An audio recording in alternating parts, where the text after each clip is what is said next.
like the moment you arrived, brand new. The tears fall slow when I picture your smile. I'd give up forever just to hold you a while. I lie here alone with a wish that won't end, just to hold you again.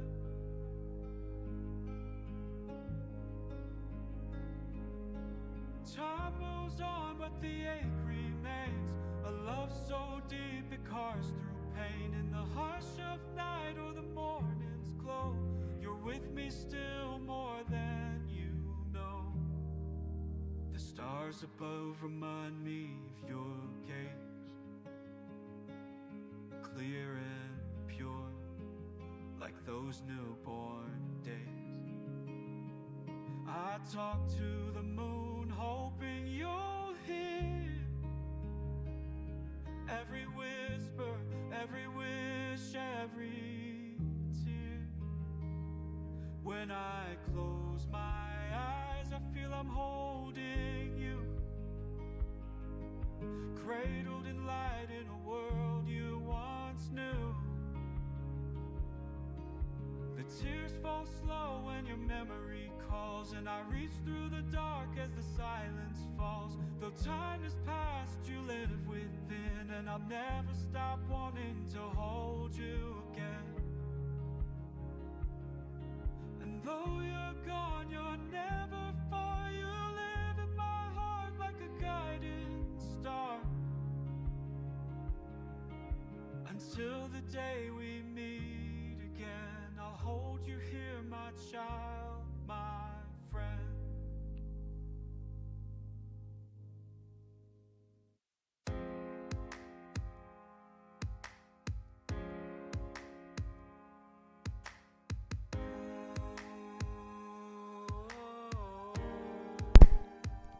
It is 7:30. Go ahead and get this flipped over. All right. Welcome everybody. Hope you're all having a good night, a good Tuesday, a good start to your week. Once again, I am your host, Mike Anthony. This is my co-host, Eutoine's in the building. and we are here to talk to you about Mind on Music, Hard on Hustle. This is episode 3. For those of you that missed the first 2 episodes, those are available on YouTube for streaming at your pleasure. And we're just going to kind of dive on into episode 3 here. So tonight's topic is the music that made us. We're going to be talking about kind of the music we grew up with, what we listened to, what we might have been influenced by, and just kind of see where the night takes us. So, Eutoine, let's just dive on in, unless you have anything to say or add. Nope, I'm good to go. How you guys doing tonight? All Pretty much all I got to say. Oh. And welcome. All right. all right. So we are going to start with, what was the first song or artist that you truly remember loving growing up or as a kid, even as an adult? Maybe that changed over the years, but who is the first song or artist? What's the first song or artist that you truly remember loving? You trying to make me tell my age, huh? I actually... Nat King Cole? No. Jeez. Much as I do love Nat King Cole. Oh, I know. I just threw you in the age bracket. I mean, I grew up in the era, in the 80s, really, so... Right. That whole thing that everybody sees in the biopic of Michael Jackson, I actually saw that on television when he actually did it. So that's when I really fell in love with artists, fell in love with music. Michael Jackson doing that back moonwalk across the stage and all the glitter and everything after he basically kicked his brothers off the stage. Yeah, it was nice. Yeah, growing up in that era must have been kind of wild. You got to grow up as Michael Jackson was changing, but also very popular. Mm-hmm. So tell us about that, because that had to have been a great time. Man, I mean, for those who remember, every time Michael Jackson, because he's a little bit younger, but every time Michael Jackson put on a video, it was like a movie. and it would stop everything. Like television would pause to see a Michael Jackson video. The networks would stop to see Michael Jackson do his thing, and that shaped a generation, the Pepsi generation, since they moved to that. But yeah, that shaped a generation, and for those who fall in love with Michael, you fall in love with Michael for your life until he's gone. You know, he was always that guy. And so that transition of him changing styles, movement. I mean, he went from just doing the moonwalk to doing a whole robotic moonwalk blend. It was just crazy, like a mime in a box and all kinds of stuff. Yeah. So then he also transitioned to rock and punk, and you know, he started not extreme. But yeah, because he partnered with Van Halen. Yeah, remember that? Yeah, well, he did that with Beat It. Yeah. Yeah, yep. There's all the other, like Dirty Diana and all those other songs he did. I mean, it's just like a lot. He did covered a lot of genre music, and let's not forget, it was also him and Prince in the same era, and they were there. Him and Prince were doing some things. Everybody want to put them against each other, but I would say they were just really talented artists at the same time. But Mike had already been doing it when he was a kid. But I don't remember him as the kid. I had to go back and look at that. It was more of the 80s Michael Jackson. Right. That shaped everything for me to want to really do music. Yeah. Mm-hmm. And you? For me, who did I first truly love? There's a couple of different answers to that question. So for me, it would have been, Aerosmith. I know. I remember Aerosmith. I know, and you're looking at me like, you're too young to remember Aerosmith. But no, Aerosmith was a big one growing up in our house. We would take long trips with scouts, like when we did camping trips in the far western part of the state. And when we did that, or when I went on mission trips and stuff, I would just have my headphones on. I'd be listening to Aerosmith or Linkin Park or Lone Star. Those are like the three right there, were Aerosmith, Linkin Park, and Lone Star. Linkin Park is especially interesting because I got into that in middle school, high school, when I started going to high school. And my friend James let me listen to it, and then it kind of caused a fight with my brother, but that's a whole nother story. Because he thought I was listening to like rap for some reason. I don't know why he thought it was rap, but I mean, Linkin Park raps a little bit in their lyrics, but it's more of a rock than a rap. It's a very interesting blend of music. And but I really remember really falling in love with Linkin Park back then. That was high school. But for like the mission trips and everything, I was listening to a lot of Aerosmith, a lot of and Lone Star especially. So I'd be sitting there, and especially on the scout camping trips, I'd be sitting there just jamming out, doing my air guitar in the van. Air guitar, the classic air guitar. You know, you did your Billy Ted Excellent Adventure too, or was that before your time? Oh man, wow! It was good stuff, man. Good stuff. But yeah, brings back the memories. But yeah, so that I'd say probably Aerosmith was the first that I really got into with just, I mean, and top hits too. Angel, Dream On. Think of it. Everybody know that Dream On. Don't they have a song called Crying too?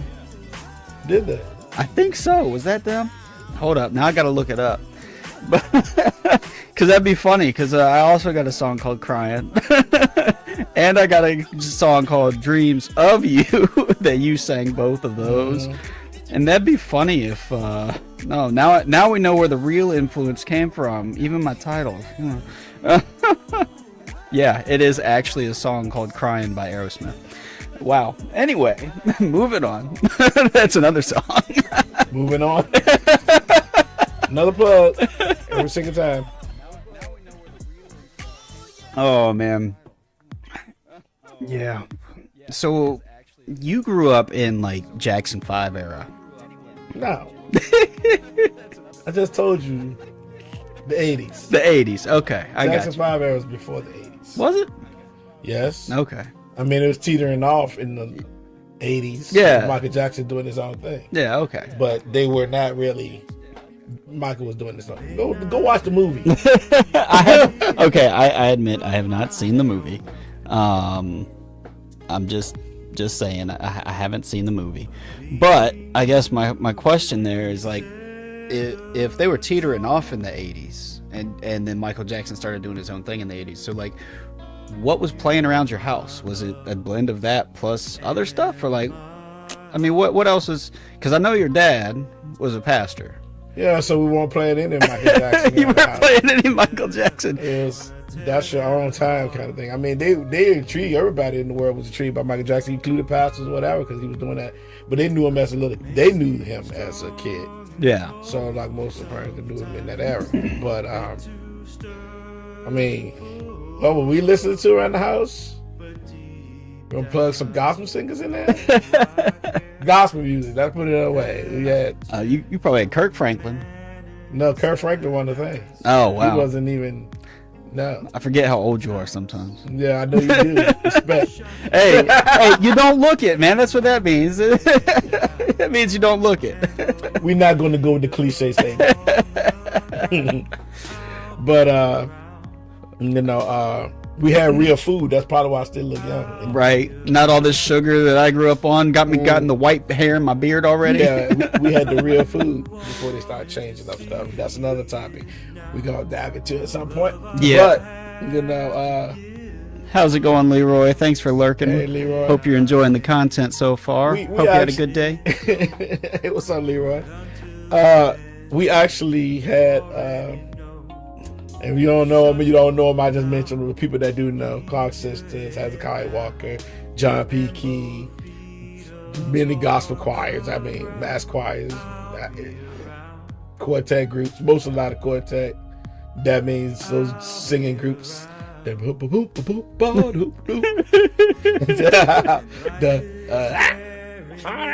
screaming and the guitars plucking and driving bass or something like that. But a lot of stuff that shaped my cuz. He listed at that's the kind of thing that get you there singing those because you grew up listening to that church vibe and quartet music. Gets the people moving. Right. So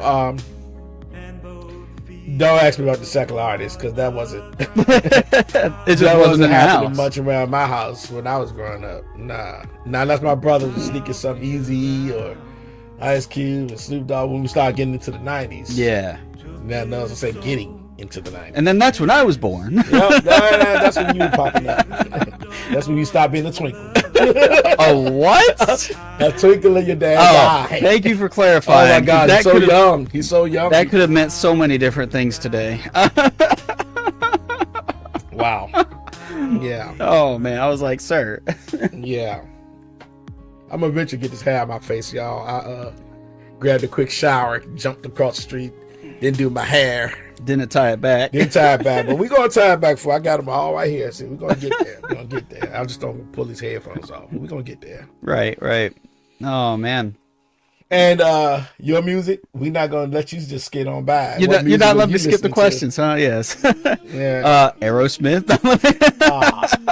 Same answer as the first question. And moving on. No. Actually, it was Aerosmith, but it was a lot of other stuff too. So growing up, my dad, I would always be helping my dad in the workshop, right? So I would spend a lot of time with my dad. He had a wood shop out back, and anytime we'd be out there, we'd be working on furniture, building whatever we were doing. But he'd always have classic rock on. So Aerosmith was part of that. But also things like AC/DC. Yep. You knew it was coming. AC/DC, Kiss, Led Zeppelin. Yeah. Like that whole 80s hairband I know rock. for a while now, guys. So. that whole 80s hairband of rock era was a lot of what we listened to. Bon Jovi was big in the house. Van Halen, big in the house. Now on that was on my dad's side. On my mom's side, it was a lot of the traditional Christian hymns. The night and day. Okay, yeah, you got it. It was a lot of some Christian contemporary. I don't know if you remember the Wow. Now Wow, That's Music. The Christian CD. Nope.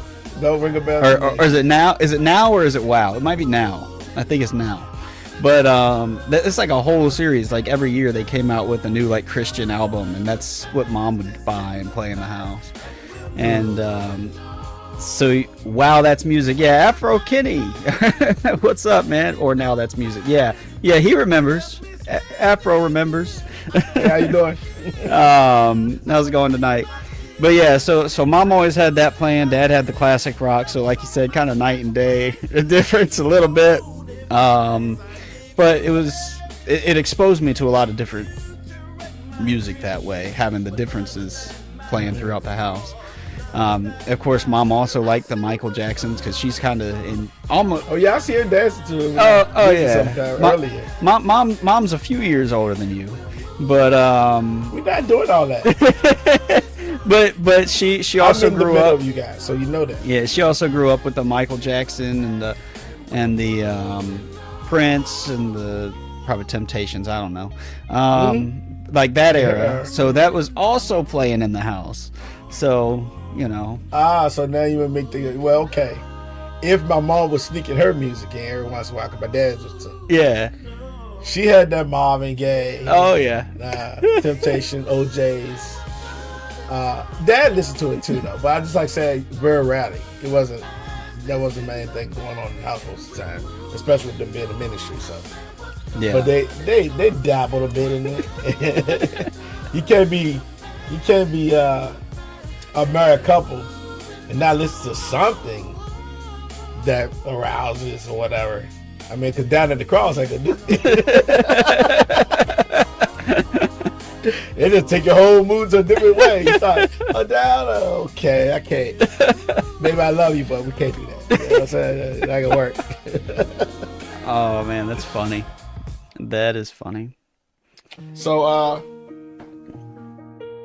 we already talked about the shape of the person that gives us the music that shaped us or whatever. So what song, made you think I want to do music from these artists, or just what triggered it? Well, I'm going to go back to that other one a little bit before I answer your question. All right, what you want to talk about? Because who is one artist that shaped the way you hear music? Yeah, we just talked about all our influences a little bit growing up. Afro says, oh yeah, Michael Jackson, Prince, and the Temptations. I just introduced Alex to the Temptations' Silent Night. Wow, just introduced? Wait, Alex didn't. I'm not gonna side tangent on Alex, but the amount of things that he doesn't know that I thought he would know. Smart. Yeah. The amount of things that he hasn't heard or seen that I thought he would have by now. Anyway, I'm not gonna put him on blast. No, we're not doing that. But there's one artist that I do want to mention about the way I hear music. You. Oh, well, me?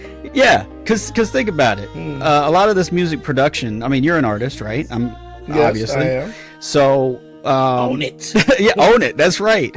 A lot of the production quality, think about the last 5 years. We've been doing this for about 5 years now. 2021, yeah. So about 5 years. Think about my production quality and my ability to catch little things in music and rhythm and tempo and little issues inside the production mix. My pleasure. That I would not be able to do today without the time that we spent together, right? Working through those things. And now you've even said this, I'm catching stuff you don't even hear in music sometimes. Yeah, I mean, I might be somewhere all over the place, so I might be not focusing either. So in terms of what helped shape the way I actually hear the music and the little things in the music, I got to give you props where it's due, man. Yeah.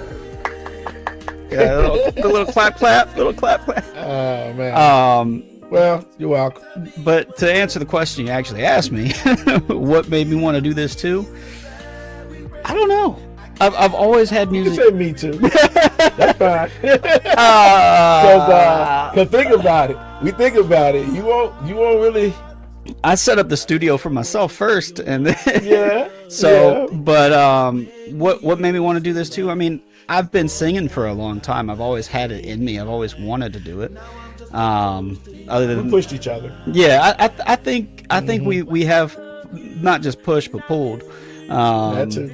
Because there's been a lot of downtimes over the last 6-7 years that we've had to work through, and there's weeks you don't want to work on it. There's weeks I don't want to work on it. We definitely do that, and so what made me think I want to do this too? I don't have one song, honestly. I don't, because I've been writing for a very long time in terms of the fantasy novels and all of that. But that also kind of bleeds through into the music as well, where I've been writing nowhere near as long as you, but for songs. But at some point, I've always wanted to be a well-known singer. I don't want to say famous, because fame is a very different. It's like happiness. Yeah, fleeting. It's fleeting, but it also means different things to different people. So, Right. I would like to be well-known enough for music. I'd also be like to be well-known enough for my books and things of that nature. Eventually, I'll get there. At least that's the dream and the hope, and that's the pursuit of happiness.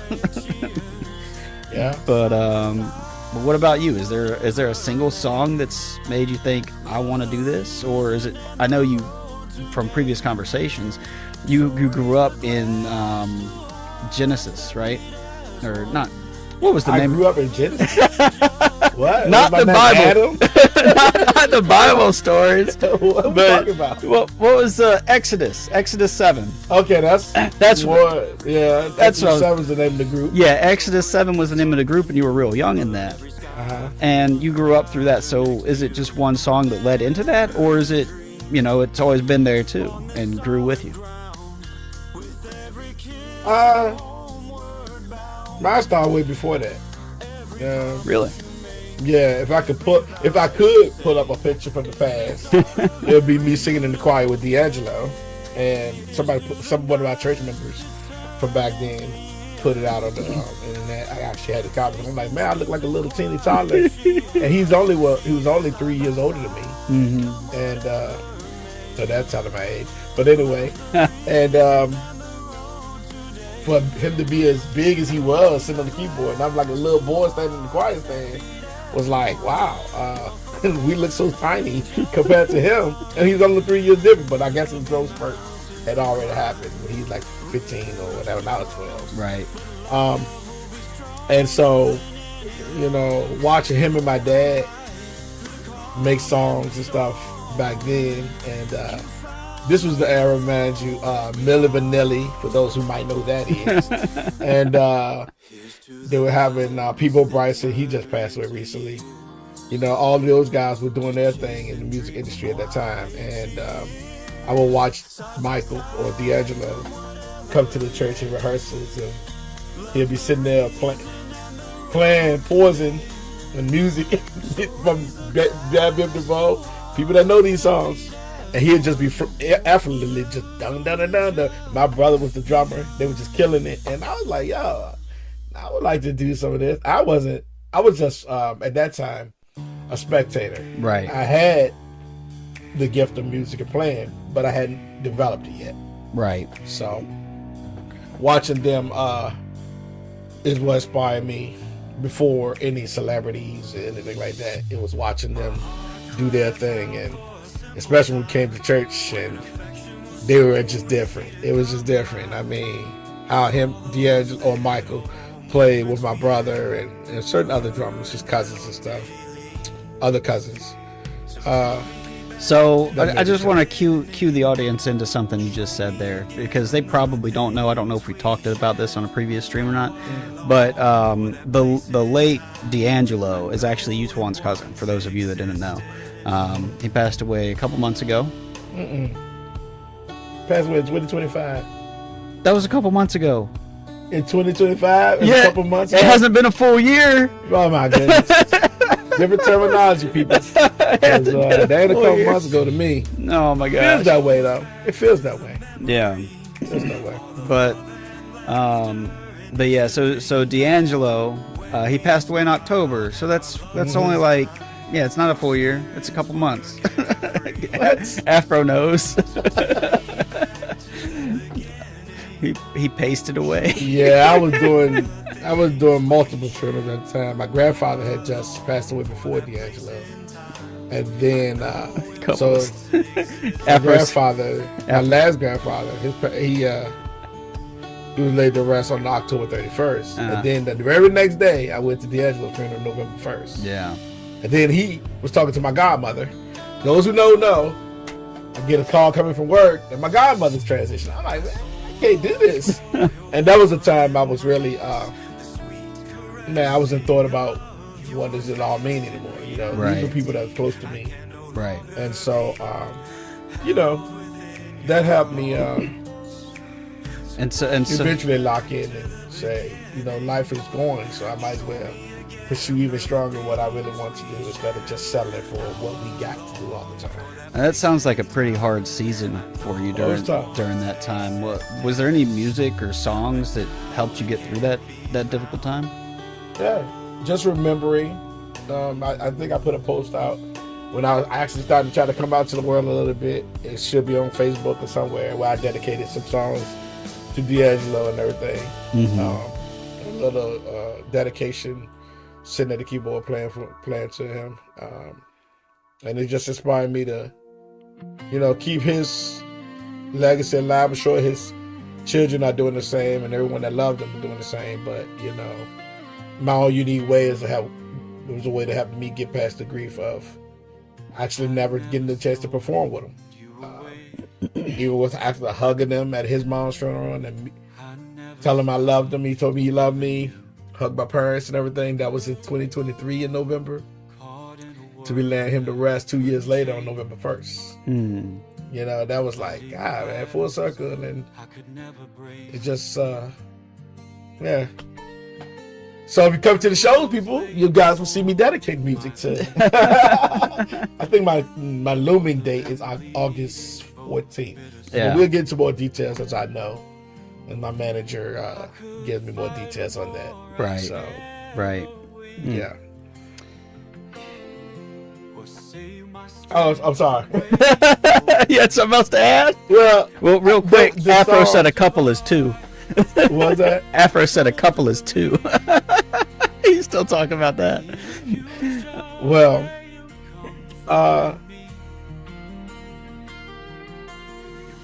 the song that maybe got me through all of that was my own song. What Can I Do? Yeah. What Can I Do was definitely a song that helped me get through that time. But probably a gospel song too, or two, that helped me heal or try to get through that pain as well. Right. But that was definitely a hard season. It was all just last year. Yeah. People only. You do like that song. Yeah. Ain't no other one. Was that? No, it was What Tomorrow Brings that got you in the truck that What day. Tomorrow Brings is the first one. Mm-hmm. Yeah. That helped me get through a hard season. Driving down the road after the divorce, Right. So that helped me get through that. Mm-hmm. What we got? It's a stream element. It's one of my bots. You can ignore that. And what helped you get through a hard season? What can I do? Yeah, when you first wrote What Can I Do and we first started recording it, that was at the old studio. When we first started recording it. And that was right after my divorce, right after your divorce. I think that song helped both of us get through a lot of that time frame. But I think something that helped me get through even more was not your song, but I sung. But the song you sung, which was Dance With My Father by Luther Vandross. Yeah. Because at that point, when you sang that, my dad was going through a lot of heart stuff. He still is, but he's kind of better now. He's more stable now, for now. But that song really, really got me in the feels that night.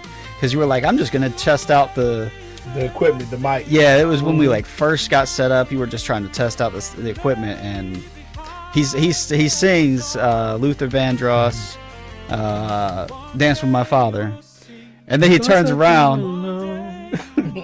Don't start. I'm gonna start, man. That's what we really needed. You said this time would hurt more than it helped, but I couldn't see that.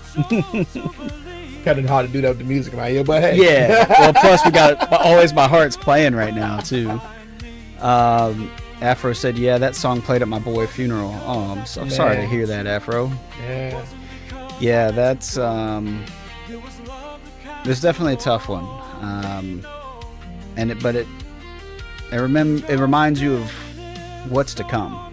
Mm-hmm. So inevitably, eventually, so it's more important, even more importantly, life of contracting overseas.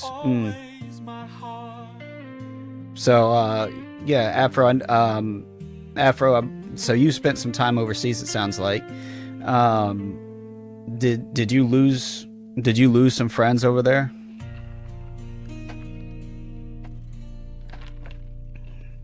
And what helped you get through it? Was it music? Or was it just muscling through? Is that why your shoulders are so big?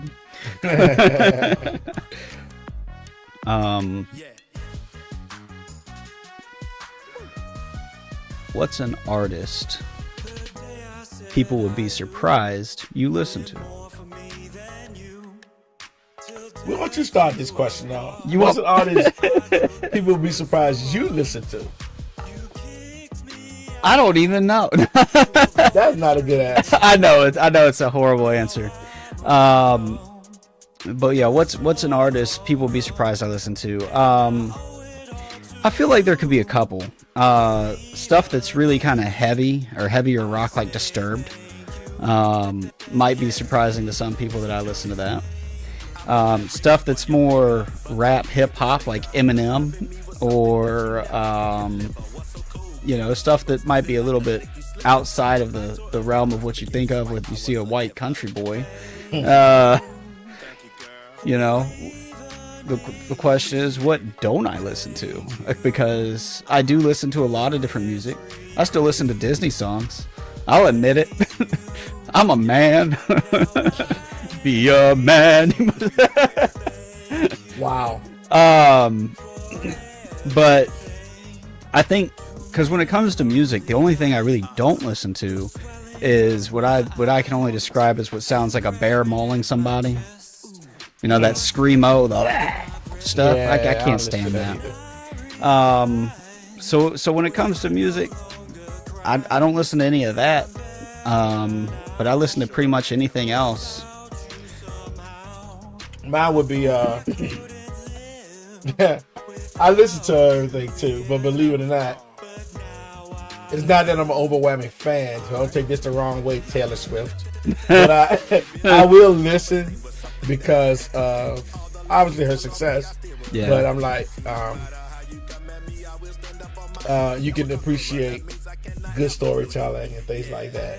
Do you have a favorite Swift song? Are you a Swiftie at heart? No. You're not a full-blown Swiftie? No, but I have friends that are. Yeah. And little daughters of those friends. Yeah. Are. Even when I have to write a song, it was kind of Taylor Swifty. The Taylor Swift I remember is like 2009 Taylor Swift, like when I was in high school. Yeah, I think I like that that version of her. But I mean, one of the classic ones I do, because it just was so good when they put it in the movie, was I don't remember the artist's name right now, but that I miss you, I love you. You talking about that Terry Making Crews? my way downtown. I listen to that all day. Yeah, what's her name? I can't remember her name. I don't know who does it. I don't know the name of the song. Yeah, somebody knows the artist. I bet name. Afro does. Afro's probably typing it right now. Yeah, type that in for us. I can't remember her name. And I need you. And I miss you. Oh, the white chick made it so famous, even though she made it famous. And now I wonder. Afro Backstreet Boys. Even Afro said, "Nope, I know the song, but I don't know the song." Yeah, that's everybody. I used to know her name, but I forgot now. Oh my gosh. Whatever. That I would listen to that. Think I probably listen to it, but I mean, come on. Yeah. If it's a good song and it moves you, I probably would listen to it.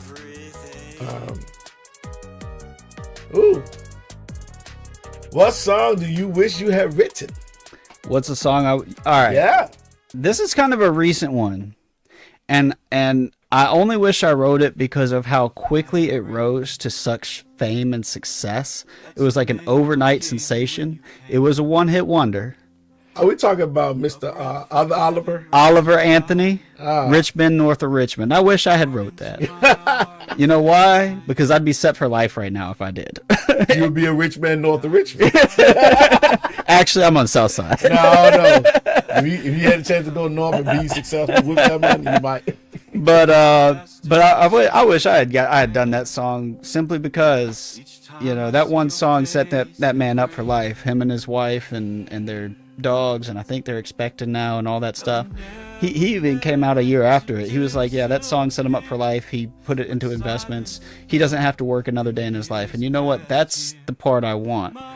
Not just the money, but being able to not have to work a 9 to 5 every day, because I've mentioned this before on stream, that I'd rather do this. I'd rather do my music, do my books. Most artists are good. Enjoy some time gaming, you know, not have to punch a clock, not have to set a clock, and just live my life, enjoying my life. And that song had the potential to do that for somebody. So that's the song I would say. That's one that I would definitely say I wish I had written. But did I steal your answer? No. I'm still pondering my answer to what song I would have liked to have written. Shoot, Billie Jean. Michael Jackson.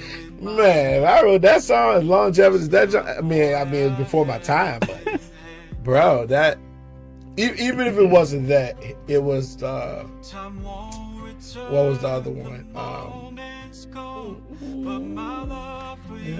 The other Michael Jackson song where he broke away from the family. He wrote that one. Either one of those two, because that one propelled him past his family a bit. That's what it got. I can't. Whatever that one was, because that was like in his era, the set apart from Michael Jackson. So that would have been a nice one to write because it changed the game for him. Right. But for to change the game for the world to see, Billie Jean was. Although he's just telling a story about some girl that's not his lover, yeah, everything he incorporated with that would have been great. Now, we didn't get to what's my favorite song. Afro said "Smooth Criminal." That's what I was gonna say. That's my favorite song. My God, you reading my mind. That's my mind. "Smooth Criminal" is my favorite Michael Jackson song. All because Thriller was great, all of that, but the dude was so smooth with "Smooth Criminal." Mm-hmm. To the hat, to the tilting of the innovative with the tilting down. Mm-hmm. Man, he was killing it on that. And so "Smooth Criminal," when it just he jumped right into it. Man, I was like, yo, he did that a few times, but the way he did it on "Smooth Criminal," that jump. I think if we're being honest about it, though, I feel like there's not an artist today, like newer artists, maybe not people before Michael Jackson's time, but there's I don't think there's an artist today that could say they were not influenced by Michael Jackson in some way. No. Because, first of all, king of pop, right? He is the undisputed king of pop, always will be. Or just the king in general. I know we got that old Elvis Presley thing, but now. Yeah, I don't fully get that one myself. But but with Michael Jackson being the king of pop, I definitely think that he has influenced every artist today in some way. He was an entertainer all the way around, and an artist. And there's not too many places you can go in the world that, I was just saying somebody say that between Prince and Michael Jackson. Prince was well known, wasn't the best ever to do it for sure, but the international known level of Michael Jackson, yeah, it's kind of like Michael Jordan. Michael's be doing that thing. Michael. Yeah. We know Elvis was the king of rock and roll. I don't think we agree with that. Yeah, that's all we were saying. Yeah, we don't necessarily agree with it, but yeah, we know he was the king of rock and roll. There's talk today about who would be the next king of music, so to speak. I don't think we're gonna see it again.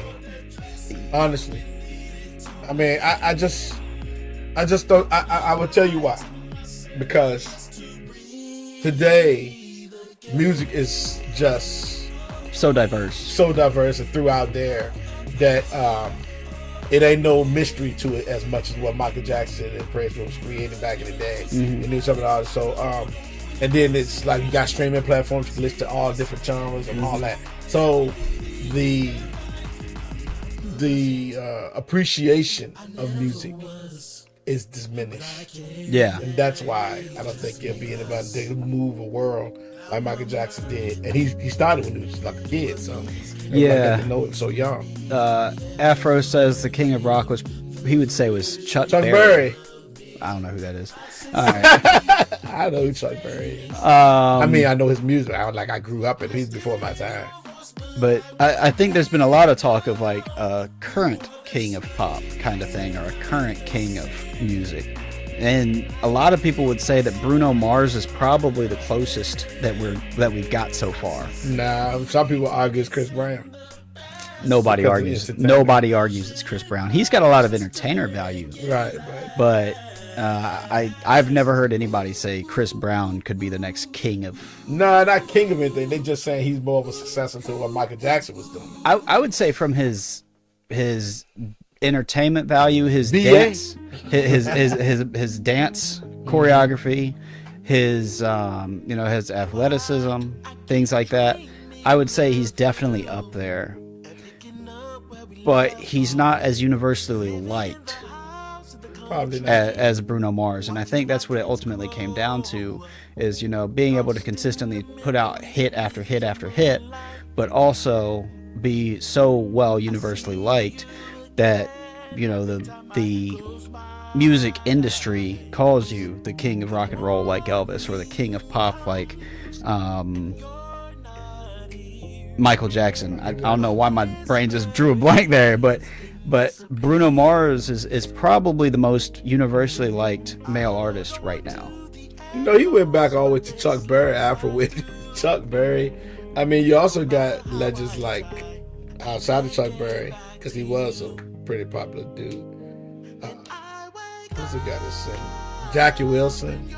And these are people you probably like. Who? I'm scratching my head. Even what's his name had a good run at one point, but I think he was real flamboyant, so they probably didn't. Little Richard. Woo! He was really good. So it's a few people back in the day. You said flamboyant, and I was thinking Freddie Mercury. Eccentrically flamboyant. Or I was thinking David Bowie. David Bowie was definitely. Or I was thinking. What was David Bowie was a good one. Yeah, because you said flamboyant. That's where my mind went. Well, I mean, they had that high energy. Jerry Lewis too. He kind of had that high energy on the piano, all this kind of stuff. Rock and roll Hall of Famers, So I see Bruno Mars. This is Afro's comment. I see Bruno Mars more of the king of love or something like that, more than pop. Bruno don't be moving like Chris Brown. Yeah, I agree with that too. Like he's Bruno. Yeah, I mean Chris Brown definitely has. Bruno don't be moving like Chris Brown. Yeah. Chris Brown. Yeah, he's definitely the better dancer, the better performer. I'd say Bruno's a better singer. In his lane, yes. Yeah. But I say for Chris Brown, for what he does. Afro's look. Chris Brown has the right team. No doubt to me, if Chris Brown was like in the studio right now, he would be able to hold his own and sing notes. Yeah. I just think his team engineers very well with his music, right, to make him do what he do. And so to be dancing like you do and singing like you do. I didn't say he couldn't sing. Like I would say I don't think he. It's not that he can't sing, but between the two of them, I think if it was I think Bruno would win that competition. It'd be a very close judgment call, but I think Bruno would win. I think it's preference, because if you want whole notes and so he said, I don't think so. If you, this is the way I see it. I don't know if it would be considered. It just depends on who the judges are, because you have like me. I like to do the whole notes, and I do little runs here and there, but it's not all that drama and the, and all that. You know, you can do all that, or you can just hold and move up and down. So it all depends on who is listening. I said the newer generation, they'll lean more to Chris Brown, and my generation, a little bit below my generation, above my generation, will probably say Bruno Mars has the better technique of flow and sing. Yeah. So it just depends on who the judges are, I think. Yeah, he said because people didn't think T-Pain could sing either. Exactly. Until that Masked Singer came on. Yeah, right. Stay with me. Is that what he sang? He sung that in the finale. Oh, okay. Yeah, the monster. Mm-hmm. What's a song you used to love, but now you outgrew? A song I used to love, but now I've outgrown.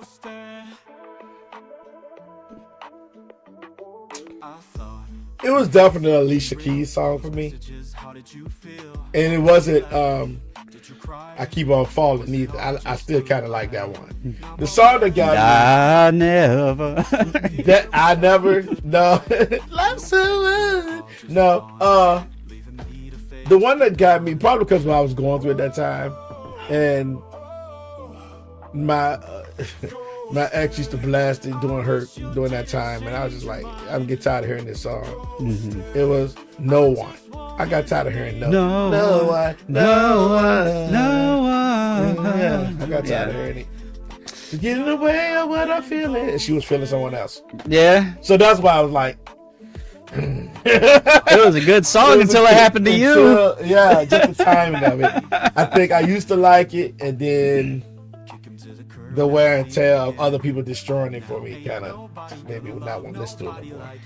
Yeah. Afro said when people are challenged to something, they blow people away. Sometimes.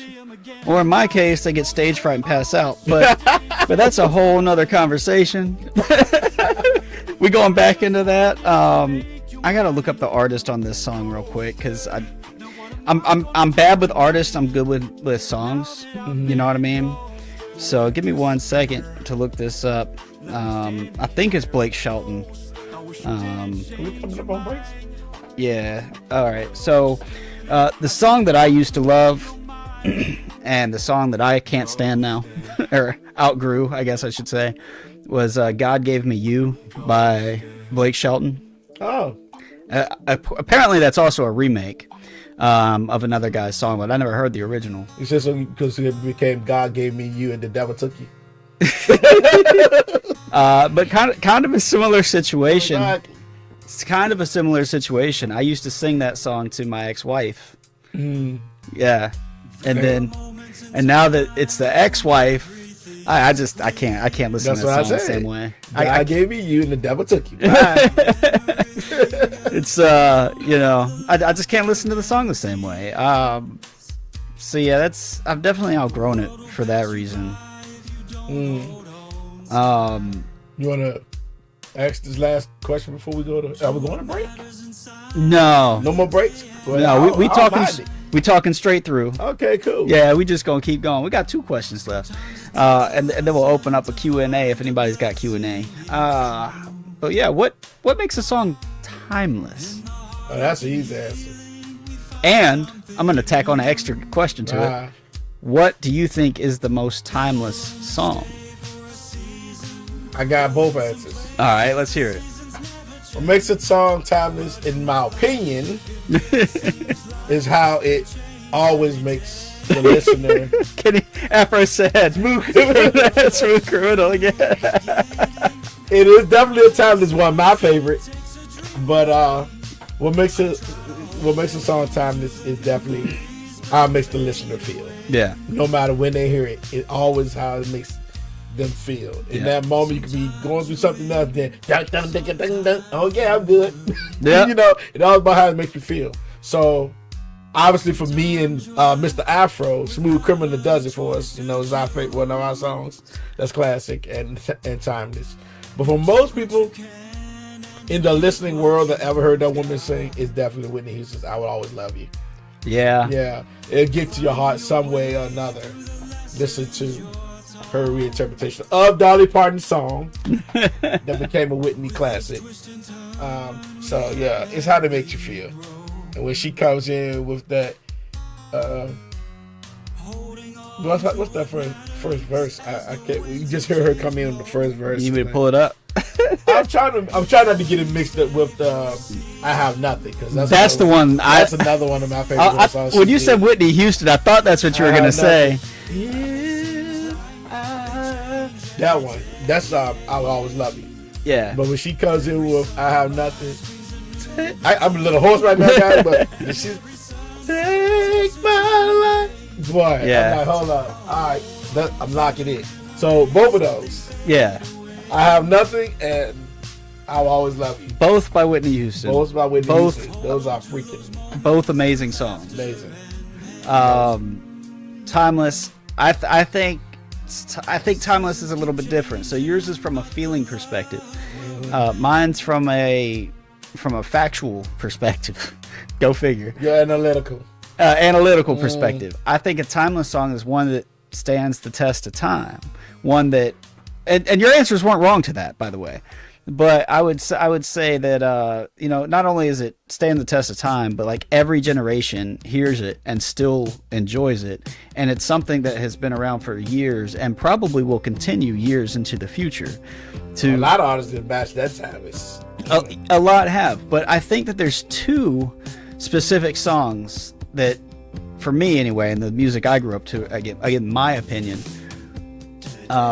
You would need some emotional pull from it to stand the test of time. Yeah, true. And that's the other piece is, does it, like Eutoine said, does it speak to people? Can people relate to it? So it's standing the test of time, people relating to it. Does it speak to people? Does it make you feel some kind of way? Kind of all goes into that timeless conversation. And the two songs that I would say are not by the same artist. Whitney Houston's were great. And I could agree with those, but the ones I was going to say based on my opinion, my music taste, where I grew up, I would say "Don't Stop Believin'" by Journey, classic. And "Living on a Prayer," Bon Jovi. Oh, I was going to say, I know you want to say Madonna. Bon Jovi. That's like a prayer. Okay. Yeah, "Living on a Prayer," definitely. Yeah, so those two for me, like, people relate to them. They've been out for a long time. Afro says a lot of music nowadays doesn't speak to people. He would say anything from Queen. Wait, yeah. Queen or Queens? Because I'm thinking Queen like Freddie Mercury, Bohemian Rhapsody. Yeah, that's Queen. Are you talking about Queen, or is there some other group called Queens? I'm not aware. You probably mean Queen. Queen. All right, just making sure. There we go. Freddie, yeah. And Freddie had some pipes on him too. Oh yeah. Speaking of pipes, do you know who has been declared the best singer of all time? White, black, Asian, what? White. Best singer of all time is a white guy? Yep.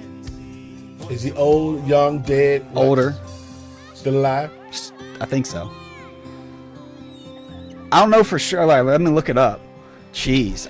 I mean, of all time, that man might be pushing Daisy soon. I don't know who. I hope not. Is he still around? Yeah. You said Freddie? Yeah, it's not Freddie. Is it Frank Sinatra? It's not Frank Sinatra. I don't think so, because he's gone. But you said he's still alive? He's still alive.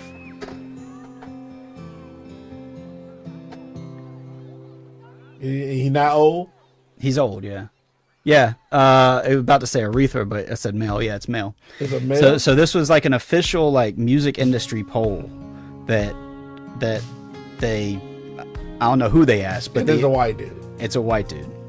Official music industry poll, and it has to deal with his range, his actual vocal range, and being able to hit every note inside that range, and being able to do different inflections and voices and all that crazy stuff and harmonies and everything like that. And it's not you'll probably never guess it because I never would have guessed it. I'm not gonna probably guess it. I couldn't. And he's a current artist doing this thing. I wouldn't say he's maybe retired. Yeah, he might be one of these older groups that are still trying to tour a little bit.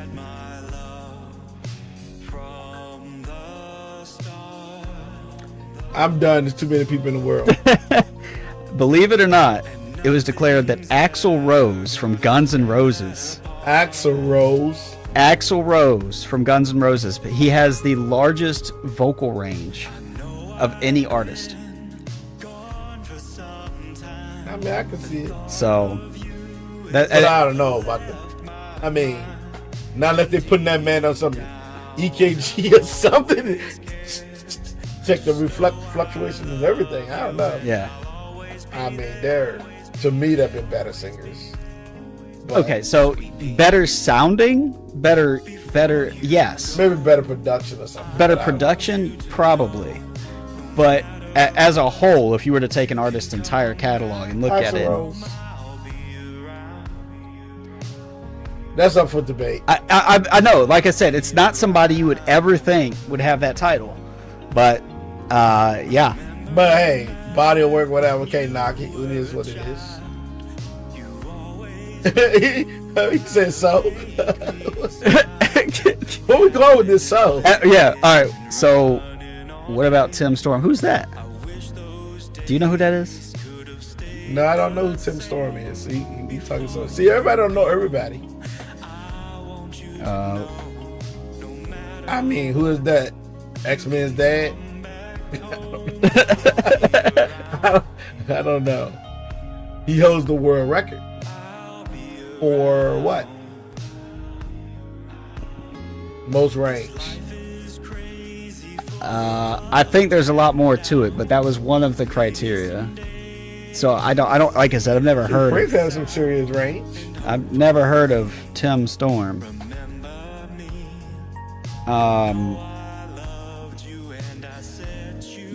Let's see. Yeah, the world's greatest singers.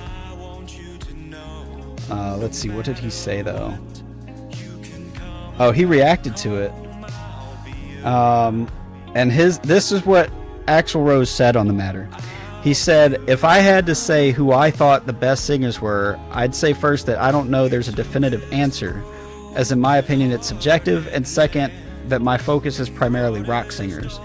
He said, that said, I enjoy Freddie Mercury, Elvis Presley, Paul McCartney, Nazareth singer Dan McCafferty, Janis Joplin, Michael Jackson, Elton John, Roger Daltrey, Don Henley, Electric Light Orchestra frontman Jeff Lynne, Johnny Cash, Frank Sinatra. He has a whole list of people he enjoys. Exactly, like I said. And he said, and I would rather hear any of them anytime over myself. That's what his reaction was. Well, there you go. So so yeah, so whatever they were judging that criteria based on, so Afro says Aretha Franklin's probably the best singer. I would say Whitney Houston has her beat.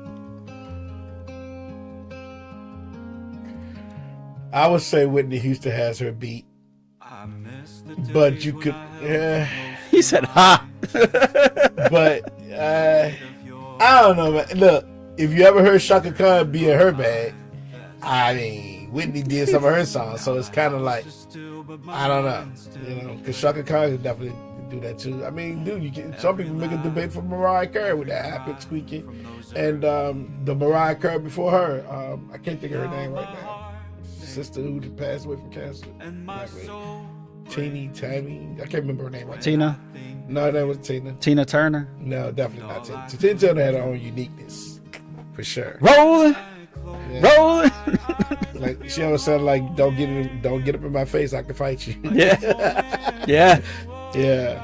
Yeah. But So something that Timberton, I think her last name was. I have no idea. She Minnie Timberton or something like that. Yeah. Timberton. She definitely hit those notes back in the day like Mariah Carey did. Yeah. So, Well, how has your taste in music changed as you gotten older? quality over quantity. Clearly, I mean, but I've always been a writer, so if you just making noise because you got a good beat and you ain't saying nothing, kind of like a lot of rappers today, I just think I could listen to rap back in the day, and I can listen to some artists today if they said anything of value, but for the most part, too far from mine maybe, but for the most part, you definitely have to have, for me to be listening to you now, your lyrics need to make sense. I can't just listen to a whole bunch of nothing being said. Yeah. Because the music or they have to be like good lyrics, like not just make sense, because there's a lot of lyrics that make sense, but the content of the lyrics can't be like dirt and filth and all that other stuff. For those that like that, they'll love it. For those who don't, we stay away from it. Right. And that's why our songs are clean. You know, there's no cursing or swearing. There's a word here or there, especially in a couple of your raps. You don't say them, but I do, because I know what it was supposed to be. I was like, what I said? I didn't even say the N word in my song. Because the original had it in there, and I was like, oh yeah, I'm going in. And you were like, nah, I'm cutting that word out. I'm like, I'm still going to sing it every time. But when I really wrote those songs, some of the songs, like even the rap is Never Satisfied, or even that's the one that I'm thinking of. You're also thinking of Nobody's Fool. Mm-hmm. So when I wrote those, I was going through a moment, and I wanted to express it in profanity in there, but I mean, I got pastors, mom and dad, so I kind of, and it's also not to make them who I want to be in language and talking. Right. As y'all hear me talk now, you know, and how we always talk. For the most part. So except when I'm gaming and I just let loose. Yeah, you something else. I ain't saying I don't go that way. So foundationally, you know, I try to be integral about what I write, how I say it, because I sure could have been heinous on describing what I went through in my marriage and all. But that's no good to tear down someone you say you love. And then just because you're not with them no more, you tear them down. Yeah. I'm not the other person, right, but I know who I am. Right. So with that being said, you know, you got to be integral about what you do and how you do it, especially in my case or anyone's case that has children. They always watch you. Right. So you one that's tearing down the other parent, I mean, dude, you damaging yourself.